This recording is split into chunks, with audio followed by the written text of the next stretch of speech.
Kisah nyata. Allah bayar secara tunai. Wajib baca kalau Anda seorang anak manusia. Satu hari saya pergi ke satu rumah panti jompo. Seorang sahabat meminta bantuan agar saya dapat menyalurkan bantuan kepada orang miskin. Saya belikan kain sarung, beli roti, dan lain-lain. Saya pun pergi ke panti jompo yang saya kenal, tak usah saya sebut namanya. Saat sampai kendaraan kami di perkarangan panti jompo tersebut, tiba-tiba ada seorang ibu tua berlari dari asrama panti, mendekati saya. Anak aku datang, senangnya anak aku datang. Saya tak mengenal beliau siapa. Ibu itu memeluk saya, dia cium saya. Orang tua itu berkata, "Nak, kenapa tinggalkan ibu di sini, nak? Ibu mau pulang. Ibu rindu rumah kita."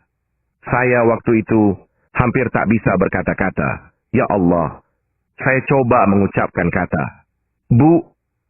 Saya pegang tangannya. Saya lihat mukanya. Dia bilang, "Sampai hati, nak. Kau tak mengaku aku nih ibu kau." Bisa saya bayangkan bagaimana perasaan beliau begitu rindu pada anaknya. Saya coba berpura-pura seolah-olah saya anaknya. Saya berkata, "Bu, maafkan saya ya." Saya pegang tangannya. Saya ajak duduk atas kursi. Saya ambil roti dan saya suapkan ke mulutnya. Tak terasa menetes air mata di pipi. Mencoba bayangkan hati seorang ibu yang rindu kepada anaknya. Bila kita anaknya mengambilkan sepotong roti, kita suapkan ke mulutnya. Bagaimana perasaan beliau? Bagaimana perasaan kita? Saya coba usap air matanya yang meleleh di pipi. Dia pegang tangan saya. Subhanallah. Saya bisa merasakan bagaimana perasaan beliau yang begitu rindu kepada anaknya. Saat saya hendak pulang, dia pegang kaki saya sambil berkata, "Nak, jangan tinggalkan ibu, nak. Ibu mau balik, ibu mau pulang." Akhirnya saya minta izin dengan pihak pengawas panti di situ. Melihat data beliau, ternyata anaknya ada 5 orang. Yang paling besar bergelar Tan Sri. Orangnya memang kaya, punya nama besar dan hebat orangnya. Waktu saya izin pulang, dia pegang baju saya, dia bilang mau ikut saya pulang. Saya bilang, "Di mobil ada banyak barang." "Tak apa," kata ibu itu, "saya duduk sama barang-barang itu." Akhirnya saya izin ke pengelola panti untuk membawa ibu itu selama 5 hari saja. Pulang ke rumah saya, sholat subuh saya jadi imam, dia makmum di belakang. Saya baca doa, saya tengok air mata beliau jatuh. Selesai doa, saya salami beliau, saya cium tangannya, saya bilang, "Bu, maafkan saya ya. Waktu itu, saya tak membayangkan kalau ibu saya sudah meninggal, tapi saya bayangkan ibu ini adalah ibu saya, sebab dia rindu pada anak-anaknya."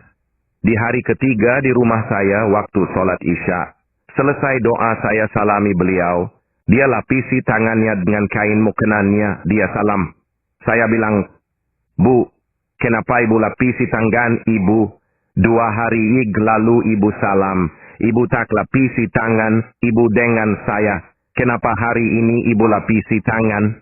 Dia bilang, "Ustaz, kau bukan anak saya kan?"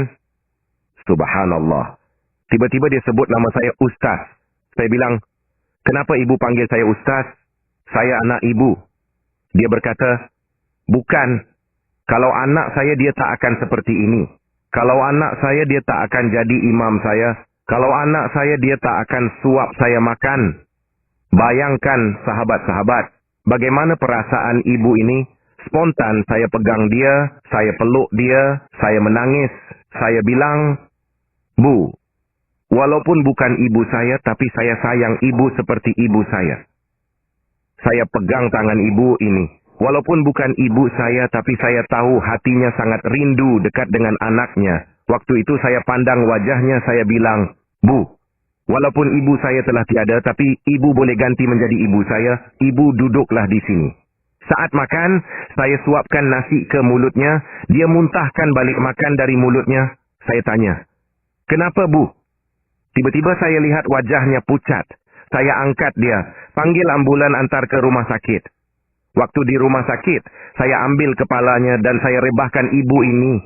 Dia pegang tangan saya, dia berkata, "Ustaz, kalau saya mati, tolong jangan beritahu seorang pun anak saya.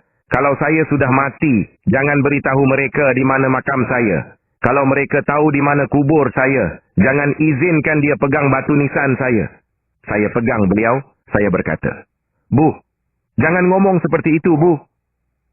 Istri saya menangis di sebelah, anak saya menangis di sebelah memegang dia. Kami pegang dia. Bu, jangan ngomong seperti itu, Bu. Dia geleng kepala, rupa-rupanya itulah saat penghujung hayatnya. Akhirnya dia pun meninggal di atas pangkuan saya di rumah sakit itu. Dia meninggal dalam pelukan saya doakan Ibu Hajjah Khalijah ini ruhnya mudah-mudahan bersama salafus soleh. Sahabat, bila kita masih ada ibu, tolonglah taat pada ibu kita.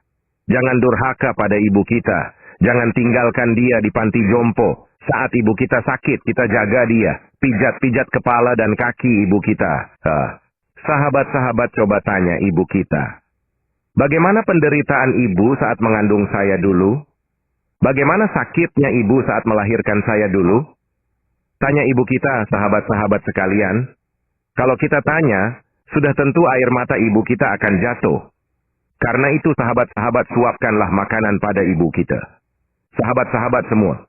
Selepas wafatnya ibu ini, ternyata berita kematiannya sampai juga kepada anaknya yang sulung. Anak dia terus telepon saya. Apa anaknya bilang pada saya?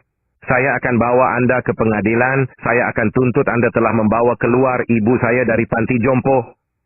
3 tahun dia titipkan ibunya di panti. Dia tak pergi lihat. Sebab itu ibunya rindu hingga ibu itu tak bisa membedakan saya dengan anaknya. Akhirnya saya tunggu tidak ada kabar hampir setahun lebih. Saya pergi ceramah di masjid di daerah Pecinaan. Selesai saya ceramah, datang seorang lelaki memeluk saya. Menangis dalam masjid. Orang dalam masjid heran. Ada apa ini? Saya tanya pada dia. Pak, ada apa ini? Ada masalah apa? Dia berkata dalam keadaan menangis. Ustaz, tolong kasih tahu di mana makam ibu saya, Ustaz. Tolong kasih tahu di mana kubur ibu saya. Saya bilang, kenapa hari ini baru tanya kubur ibu kamu? Dia bilang, tolonglah Ustaz, saya mau jumpa ibu saya, Ustaz. Sayalah orang yang bergelar tantri yang mau menuntut Ustaz saat itu. Saya sekarang ini sudah bangkrut, Ustaz. Istri saya mati kecelakaan. Rumah disita bank. Mobil mewah saya semua dah disita bank. Tinggal satu saja, motor tua itu. Saya berkata, saya bisa tunjukkan makam ibu kamu.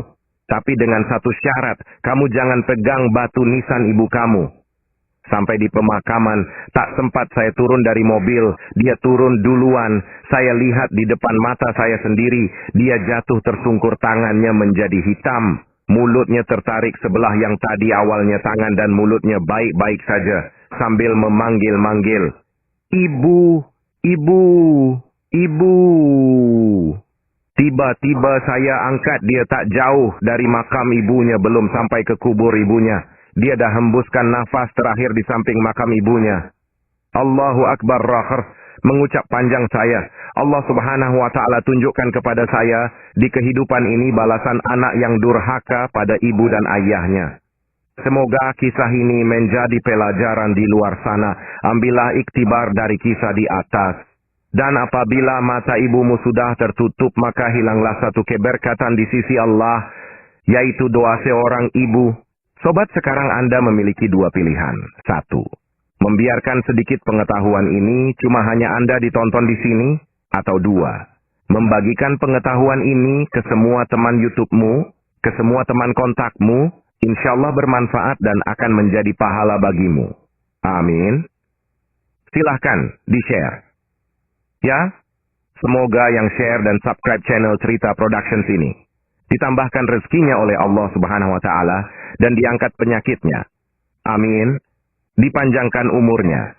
Semoga yang berkomentar, amin, dijauhkan dari segala penyakit, diberi sehat walafiat, rezekinya melimpah ruah dan keluarganya bahagia dan bisa masuk surga melalui pintu mana saja.